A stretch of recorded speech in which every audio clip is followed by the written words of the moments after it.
खरगोश और कछुए की रेस की कहानी भला किसने नहीं सुनी होगी। ये बज़ाहिर तो बच्चों की कहानी लगती है, लेकिन इसकी सादगी में जिंदगी और कामयाबी के बड़े गहरे राज छुपे हैं। चलें आज इस कहानी को एक बिल्कुल नए एंगल से देखते हैं। तो आखिर इस सादा सी कहानी में इतना दम क्यों है? क्यों इसमें कामयाबी का इतना बड़ा राज छुपा है? देखिए, ये सिर्फ एक कहानी नहीं है, ये तो स्ट्रैटेजी और माइंडसेट पर एक पूरी केस स्टडी है। ये हमें बताती है कि सिर्फ तेज होना या टैलेंटेड होना काफी नहीं होता। असल सवाल तो ये है कि दो बिल्कुल अलग अप्रोचेस में से जीता कौन है। तो इस कहानी के जो दो किरदार हैं ना, उन्हें सिर्फ जानवर मत समझें। ये असल में दो अलग सोच, दो अलग अप्रोचेस हैं।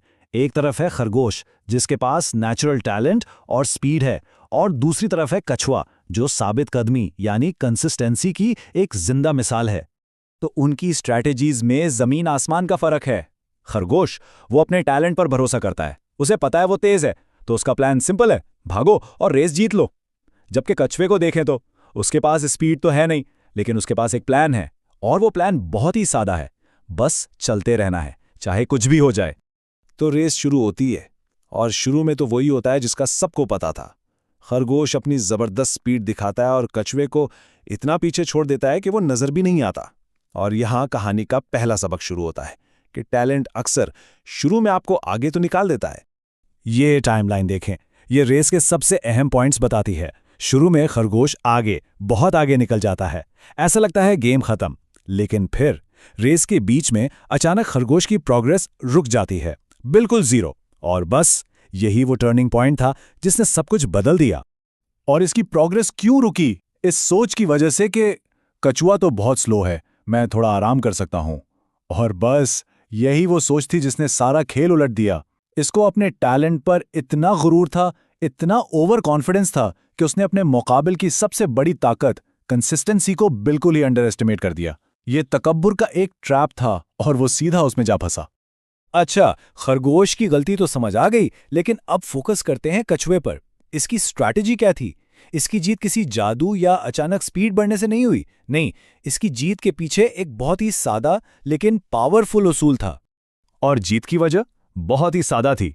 उस एक लाइन में सब कुछ है। कछुआ हर वक्त चलता रहा, दैट्स इट। इसने इस बात की परवाह नहीं की कि वो कितना स्लो है या खरगोश कितना आगे है। उसका फोकस सिर्फ एक चीज पर था, बस चलते रहना है, एक कदम फिर दूसरा कदम। तो कछुए की स्ट्रैटेजी देखें जरा, कितनी सादा थी। नंबर 1, शुरुआत करो। नंबर 2, चलना शुरू करो। नंबर 3, चलते रहो, रुको मत। और नंबर 4, मंजिल तक पहुंच जाओ। कोई कॉम्प्लिकेटेड प्लानिंग नहीं, कोई शॉर्टकट नहीं, सिर्फ एक सादा प्रोसेस से कमिटमेंट कि शुरू करना है और फिर रुकना नहीं है। और यही सबूत है कि कभी-कभी सबसे बेहतरीन प्लान सबसे सादा प्लान होता है। तो इस रेस का फैसला क्या हुआ? देखें, यह सिर्फ एक जीत या हार की बात नहीं थी। ये एक ऐसे असूल का प्रैक्टिकल डेमो था जो सदियों से चला आ रहा है और आज भी बिल्कुल उतना ही सच है। और फिर जब खरगोश की नींद खुली तो उसने देखा कि कछुआ तो पहले ही रेस जीत चुका है। Game over. यहां पर कंसिस्टेंसी ने इनकंसिस्टेंट टैलेंट को हरा दिया था।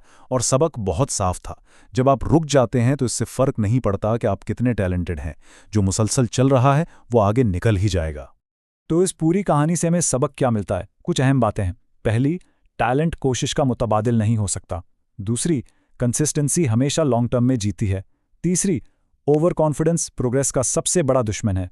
चौथी, असल कामयाबी मंजिल में नहीं बल्कि सफ़र में है, इस रोज़ाना के प्रोसेस में है। और सबसे अहम, स्लो प्रोग्रेस भी प्रोग्रेस होती है। ये सबक ज़िंदगी के हर मैदान में काम आते हैं, चाहे वो करियर हो, पढ़ाई हो या कोई पर्सनल प्रोजेक्ट। तो आखिर में ये सवाल हम सब के लिए है।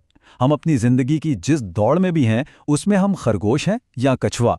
क्या हम अपने टैलेंट पर भरोसा करके आराम कर रहे हैं, या फिर अपनी रफ्तार की परवाह किए बगैर मुसलसल अपने मकसद की तरफ बढ़ रहे हैं?